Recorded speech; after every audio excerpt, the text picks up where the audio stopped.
aytadi. Bu Qur'on bo'lsin, hadis bo'lsin, boshqa ilmlar bo'lsin. Mana hadis yodlashda katta tog' bo'lgan Imom Ahmaddek zotlar ham takrorlagan, murojaat qilgan.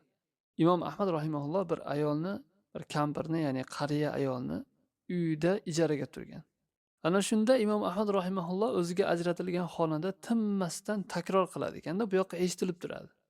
Tinmasdan takror qiladi, yodlagan hadislarni takror qiladi. Shunda boyagi kampir qarab turib, "Nimcha ko'p takror qilasan? Ha men u hadislaringni yodlab oldim" deydi. "Yo'g'ay, aytib beringchi" deganda aytib beradi. Kampir yodlab olgan bo'ladi. Imom Ahmad takrorlab yurgan hadislarni. Shunda bir hafta takrorlamay qo'yadi.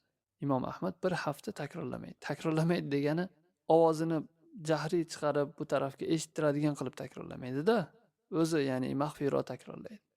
Keyin bir haftadan keyin boyagi kampirdan haligi yodlaganlaringizni aytib beringchi deganda, "Iya, nima edi" deb qoladi. Esdan chiqib ketgan bo'ladi-da.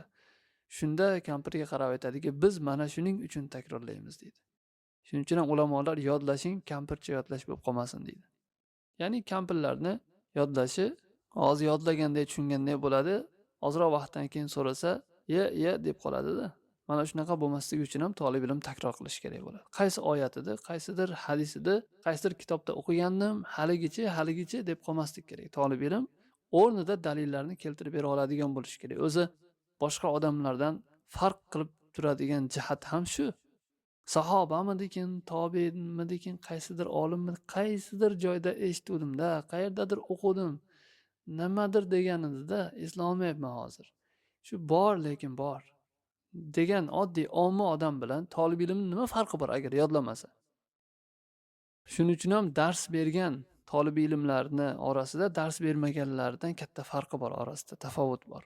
Dars bergan talab ilmlarni esida kuchliroq qoladi. Chunki ular orqalarini ko'p takrorlaydi.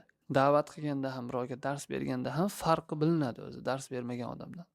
Nutqi rivojlanadi, zehni rivojlanadi, zehni ochilib ketadi. Odam bir narsani ko'p takrorlash bilan zehni yo'q bo'lsa ham ochilib ketadi. Alloh taolo ya'ni baraka beradi-da bunday kishiga.